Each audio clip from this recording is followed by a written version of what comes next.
The Beaks. Yeah. Oh, another week. This week was interesting, wasn't it? Yes. It was 90s on Monday and Tuesday, if I remember right.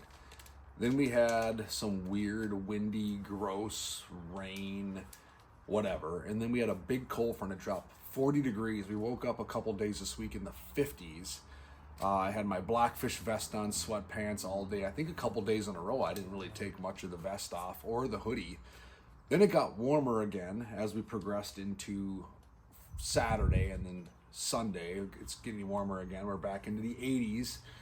Now they're calling for a whole bunch of rain this next week. So, man, I don't envy those of you who are meteorologists, the ones that talk about the weather. Do you? Yeah. Do you want to do that for a job? No. No, why? That was wrong. Most of the time, I don't. So I got a special guest with me, Callie. Callie is destroying everybody on the lacrosse field right now. You scored four goals today. My gosh. Unbelievable. So 4 goals today. She's having fun. Lacrosse season's almost coming to the end. It's midsummer. Here we are into mid-July. The next Denny's is tomorrow. There's a lot of things going on, a lot of things happening this time of year. The bass are staging on the outside weed lines. They're schooling up. They're kind of doing what they should be doing in the summer. We had a little curveball thrown at us, like I said, this week with that cold front. I would consider it a fairly massive cold front for what we're used to. Water temps dropped on some lakes, surface temp 10 degrees or more overnight type of deal. So we did see a change of behavior. I noticed the size of the fish decreased. However, things bounced back really nice as we moved into Friday and Saturday. So things are really progressing back to where they need to be. So even though it's looking like some rain this next week, quite a bit of it on and off, we're going to be fine. Temperature is going to warm up. Things are going to be doing what they should be doing. And we'll talk fishing patterns here. So we tried to catch a bullhead. Yes. We didn't catch any. No. So we made a lot of chaos. But this is a good time of year to be outside, right? Perfect. You having fun outside? What are your favorite things to do outside? Camp safe fishing. Practicing lacrosse. Practicing lacrosse, riding your bike, running around, goofing off with neighbor kids. That's outstanding. So fishing, let's get back to fishing. What are we doing? How are we catching these fish? I'm going to be honest, haven't really targeted much walleye. We caught some, again, just like last week as a byproduct. Fishing Ned rigs, fishing jig worms, doing that kind of stuff. We got a walleye on a chatterbait just covering water. So if you're out there catching walleyes and you're doing well, keep it going. You're doing something different than me. We've just kind of pulled the reins back a bit on the walleye fishing. We've targeted more bass. And by doing that, we're slowing down, finding schools, having a great day, great week of catching bass and having fun, picking up some walleyes, picking up some pike. We have slowed down, chased some panfish. The crappies are, again, same thing as last week, schooling up on the weed lines. Not overly complicated to find and catch, just fan cast. If you catch one, you're probably going to catch 10. Bluegills, similar situation. Sometimes they're tighter to the weeds on the deeper weed lines. So when we talk deep weed lines, that doesn't mean get way out into 30 feet of water. It could mean 15 feet. It could mean 8 feet on dirty water lakes. So it all depends on the lake you're fishing. But that outside weed line seems like a lot of fish are biting. If you're not snagging weeds once in a while, you're probably not where you need to be. So on most lakes I'm fishing, I fished 5 different lakes this week. That was the general rule of thumb. Outside weed line, start covering water. If you're not snagging up once in a while, again, moving a little tighter, make a further cast, whatever it might be. So that is the general rule of thumb on the pattern when we're talking bass. And a lot of fish right now, it's just that outside weed line bite, main lake points, inside turns, humps, grass, all that kind of stuff. Ned rig. You caught a lot of fish on a Ned rig in the last couple weeks when you've gone fishing with me. One thing I noticed in the last couple of days is we've changed our color approach just a hair. Everyone that knows me knows I fish a yellow or a chartreuse jig head and a green body, right? Dark body. Yes. Do we do that a lot? Yes. Have you caught a lot of fish on that? Yes. Okay, so this last couple of days, we've kind of played around a bit with more natural stuff and even almost trying to mimic like a crayfish. So I've used the watermelon candy Ned ringer a bunch from Mr. Twister. There's some stuff from BLT, from Z-Man that look like little perch, that look like little crayfish. We've kind of moved into that pattern just a hair this week. I'm dabbling with it, but I'll tell you what, it has produced. It's done pretty well. I am 100% going to continue to throw chartreuse, green pumpkin, chartreuse watermelon, chartreuse California 420, whatever it might be.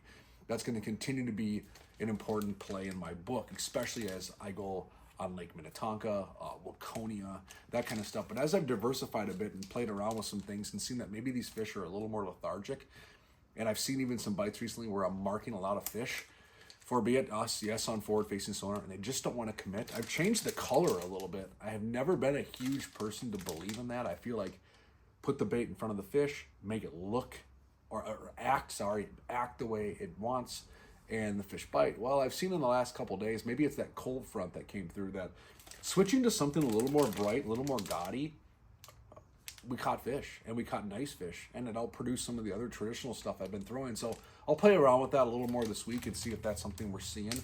But there you go, Ned rig. It's been king. Yes. Cast, sit. If you don't catch one in the fall, what do you do? Just kind of slowly hop it in. Mm-hmm. You just catch them all. So how do you like to fish the Ned rig? Like when you cast a Ned rig, how are you fishing it? Because man, you caught a bunch of fish. I just like reel it in, jig, reel in really slow, jig, and so that I think it's like a fish that's just trying to swim up. Yep. And then it just like goes over and like thinks it's like a little food, and then it eats it, and then I catch the fish. She's not lying. So if you heard her, Callie mention, she's fishing slow. You heard a key word, slow. I think a lot of anglers that fish the Ned rig, especially right now when the water temps are warm, they're fishing it too fast. We've mentioned this before, and I'll mention it again. The rod moves the bait. The reel picks up the slack. The reel is not moving the bait. Your rod is slowly hopping that bait. Rod tip down, pick up the slack, sit. Work that bait back, rod tip down, pick up the slack. And when you make that first cast and it hits the water, don't just flick your bail and start working it. Let it hit the water, keep your bail wide open, pull the rod back, flick your bail. Now that line's gonna go real slack where it hit the water, and it's gonna wanna fall straight down. Half of our fish we caught this week, 70% of our fish we caught this week, it happened right away. They probably saw it in the fall, they're ambushing it, it's coming down those weed stalks, that bass is maybe suspended in the water column, just sitting by a weed, waiting for something to eat, right? Looking for that fish to go munch on, and that Ned rig kind of comes by, and then it goes, it bites it. So, and there's two ways to fish the Ned rig, two applications of plastics. You have floating plastics and you have non-floating plastics, and we've had conversations about both. They're both going to fish differently, fall faster. The Ned ringer from Mr. Twister is not a floating plastic. So if I want to really kind of plummet that a little deeper, this has been a really good bait. So if I'm fishing coontail in 20, 24 feet of water like I'm in Minnetonka, we've really crushed them on Ned ringers. If I'm fishing shallower weeds and I want to kind of slow it down, hit the bottom, have that bait kind of flop up, you're going to switch to something that floats, whether it's a TRD, whether it's a BLT, something along those natures. So you're going to want to have kind of a 1-2 approach. Doesn't float, floats. So they both have their place in time when you're fishing Ned rig. So Ned rig, that is going to be what we have tied on again tomorrow and Tuesday and Wednesday and Thursday. We're going to have jig worms tied on. We're going to have drop shots tied on. It's going to be a spinning rod game again. I caught some fish flipping heavy cover, caught some fish this week doing that. If I'm tournament angling, probably going to flip a little bit. As a guide, I'm going to be throwing spinning rods and Ned rigs. We caught a 6-pounder this week on a Ned rig. So the big fish are biting Ned rigs. You don't need to flip necessarily. But when you're fishing the real heavy cover, hard bottom, it is tough to fish a Ned rig. But I'm telling you, a vast majority of our fish are on the outside weed lines. If you look at all these guys and gals fishing tournaments right now in our area and doing well, a lot of them are catching fish with a spinning rod in their hand. So the old misnomer of, oh, you're using a spinning rod, those are things of the past. It is real. The spinning rods are lining the decks of these boats. Tomorrow in the Denny's, you watch spinning rod. Certainly some bait casters. There's going to be some flipping. There's going to be some of that jig flipping type stuff. But spinning rod's going to catch fish. What do you think? What do you want to fish for the next time you go out? I have a goal that I want to get a 5-pound bass. She wants to catch a 5-pound bass. She's caught 4-pounders. Your brother got a 5-pounder. Yes. He got his PB a few weeks ago. We talked about that here on one of our episodes. Now you want to get a 5-pounder.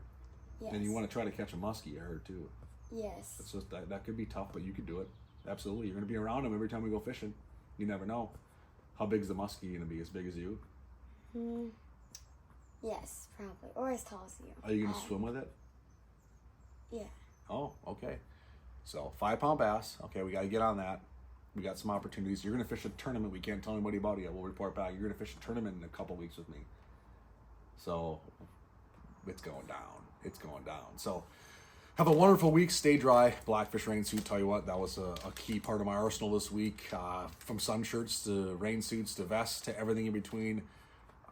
Weather, once again, becomes a key factor to fishing success. And how you adapt to that weather is what will ultimately give you success. So think about that sort of stuff. Hydrate, be cool, be comfortable, and have some fun. It's July. We still have a couple weeks of July left. A lot of summer ahead of us. You're not going back to school for a while. So we have like 2 more months. 2 more months. All right, well, let's keep kicking butt at lacrosse. Let's go catch a 5-pound bass. And we will see everybody next week. Have fun, be safe, set some hooks for us, and let Callie catch a couple.